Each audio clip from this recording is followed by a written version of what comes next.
Assalamualaikum warahmatullahi wabarakatuh. Perkenalkan, nama saya Jan Ananda Hilnisa. Saya ingin mempresentasikan apa sih oscill layer itu. Pertama, masuk ke pengertian oscill layer. Oscill layer itu singkatan dari Open System Interaction, atau yang dulu itu disebut sebagai 7 layer model. Nah, jadi tuh dia merangkum setiap tipe komunikasi jaringan di seluruh komponen perangkat lunak maupun perangkat keras. Bertujuan untuk sebagai model merancang komunikasi komputer dan sebagai kerangka dasar untuk mengembangkannya. Nah, di sini juga saya punya pengertian oscill layer dari beberapa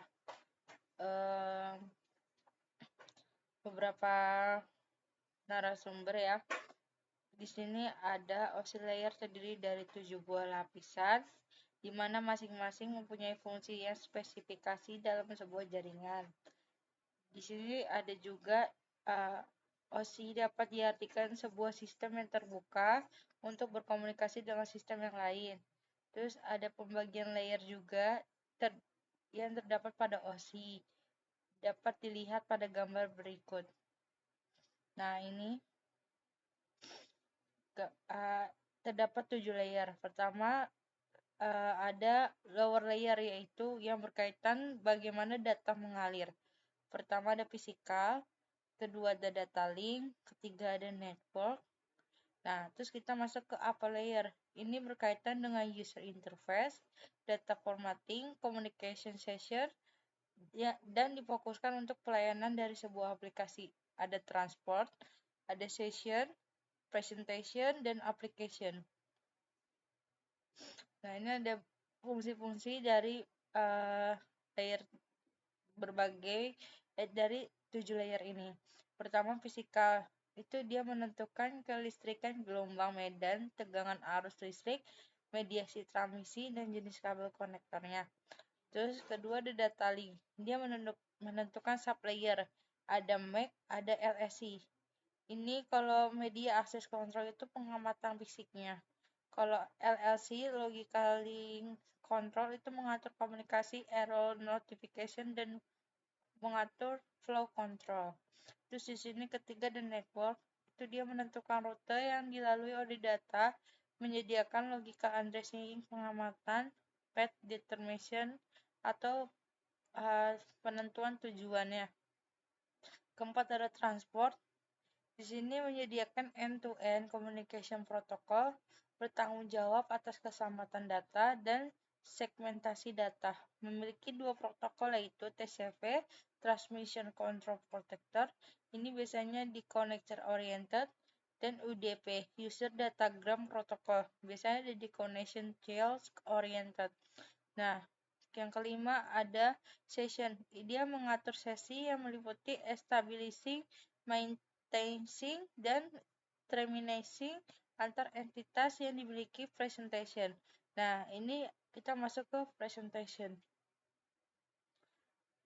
Dia mengatur konversi dan transisi berbagai format data, konveksi data, dan ekskripsi.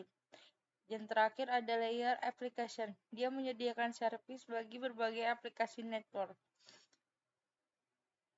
Nah, ini komunikasi antar layer. Terbagi 2 komunikasi. Yang pertama komunikasi vertikal. Komunikasi yang terjadi antar layer berada tepat di atas atau di bawah. Vertikal ya, ini yang garis-garis patah-patah. Dan komunikasi horizontal. Ini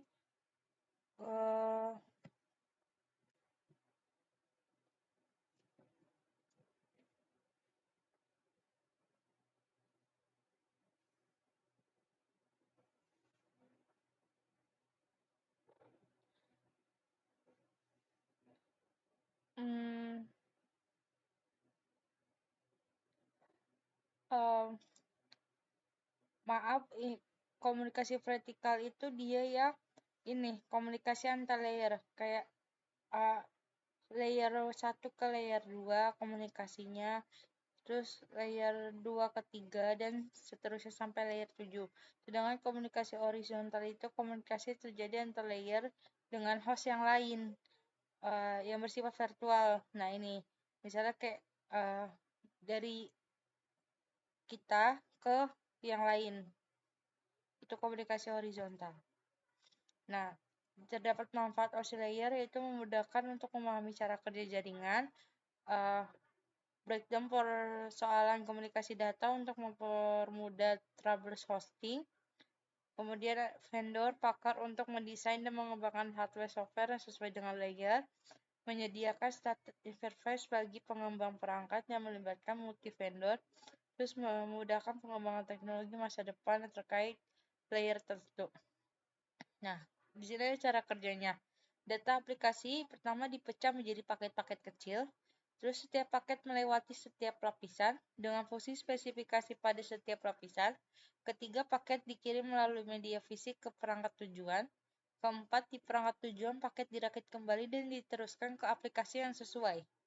Terus ini penerapan OSI layer. Nah, ini hubungan antara OSI layer kayak uh, dari presentation ke application itu HTTP dan atau HTTPS. Nah, network ke transport itu pembagian IP. Nah, ini termasuk komunikasi horizontalnya dari layer kita ke host yang lain. Sekian, terima kasih. Maaf bila ada kesalahan kata. Sekian dari saya. Wassalamualaikum warahmatullahi wabarakatuh.